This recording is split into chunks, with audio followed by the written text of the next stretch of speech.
Hello friends, welcome to my channel Go Digit.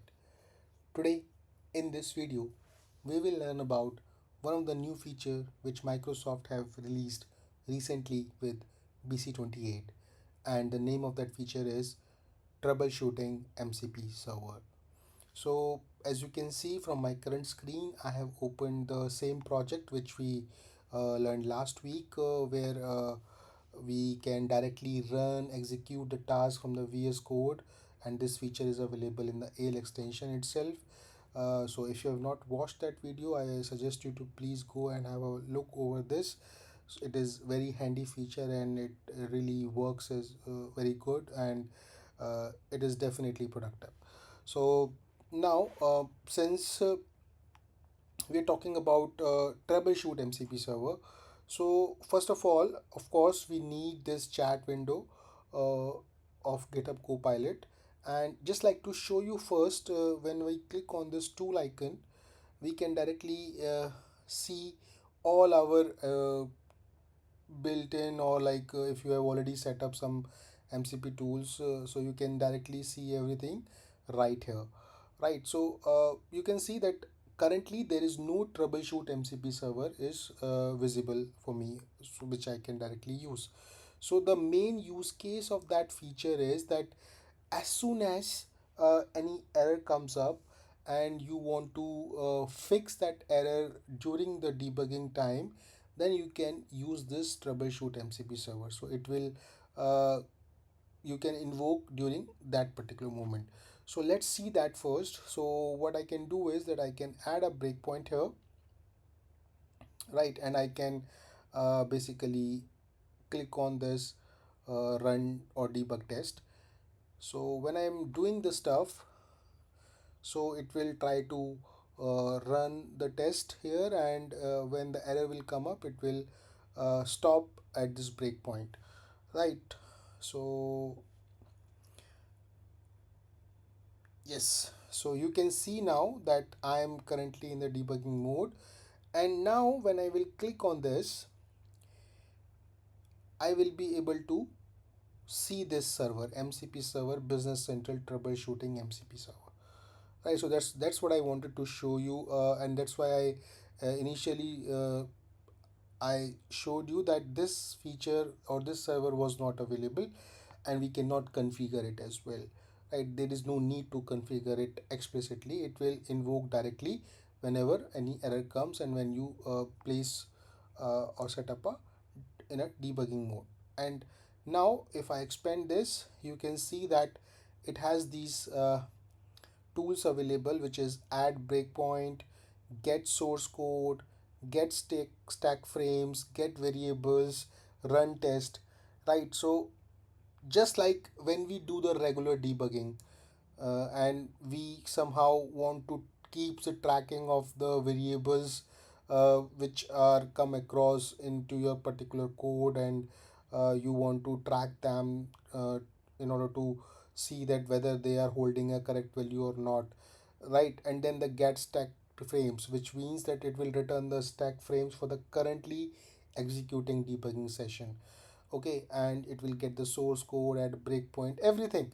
So now you can explicitly call them, or you can simply basically write a statement that error is coming up, you just want AI, you just want to outsource this to the AI, that please have a look over it and let me know why this error is coming up, right? So if I come up here as well, you can see it has a call stack, global, local, everything is there.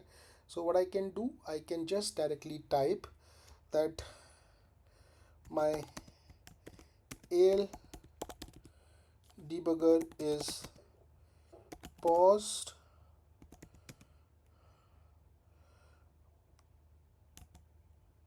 and I'm stuck with an error.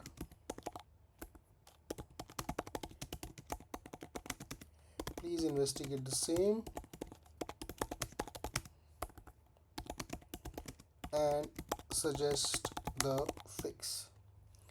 Okay, now when I will press enter, let's see, it will check and invoke that troubleshooting MCP server.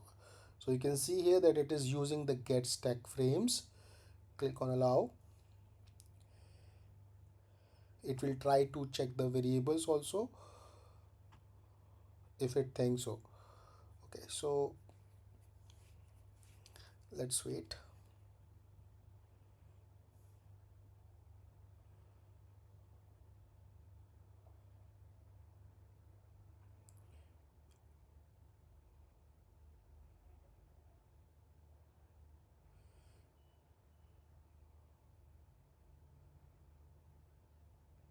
It is taking a bit time. Mm, although this test scenario is very small, but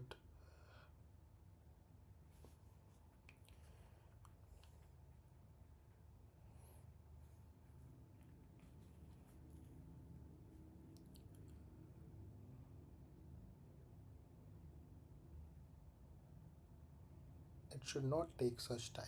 Maybe there is some issue, otherwise it should not take much time.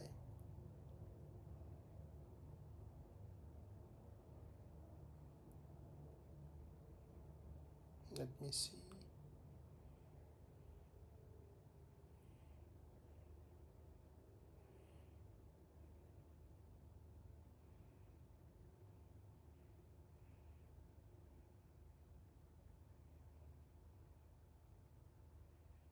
Or let me pause the video and then we will see.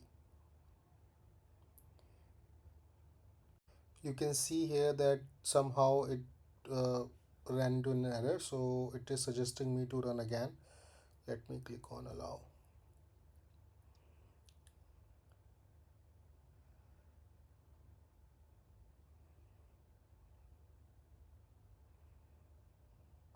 You can see that it did not take much time now and executed successfully, and it took the details in this frame which contains the method name, object ID, object number, type, everything. It is taking the reference, right? And now you can see that I can see the issue. The debugger is paused at line number 13 and it is suggesting what was wrong and what was fixed. So basically it identified the root cause as well. It is suggesting me the fix as well. It is telling me what is wrong and what was fixed, right? And it just used currently only one tool of the Troubleshoot MCP server, cat stack frames. Yes, you can question that maybe the fix which it is suggesting at the moment is not appropriate, but that is like not a part of my video at the moment, that what type of code I should be able to write, or what type of code the AI should suggest me to fix this, right? This is not what I wanted to share in this particular video, but I wanted to share the option of this troubleshoot MCP server which Microsoft is giving to us, and how we can invoke this during the debugging time.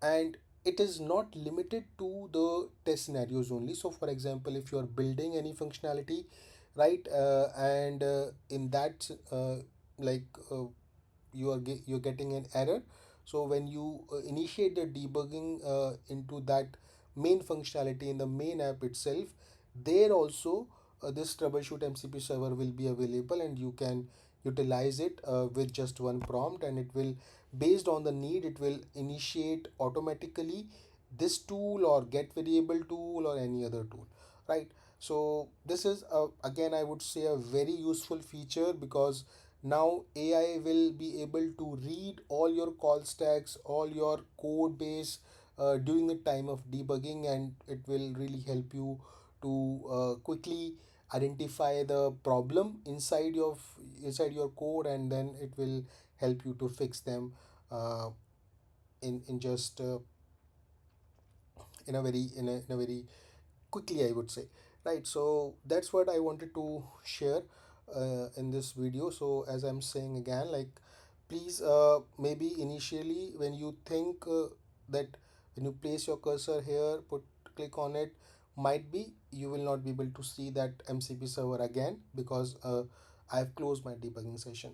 So it will come automatically and it will also go. You don't have to be explicitly add and remove, right? So that is how that troubleshoot MCP server basically works in the VS Code. So that's it in today's video. I hope you like it. In case you like it, please hit the like button and please subscribe to my channel. Thank you so much for watching this video.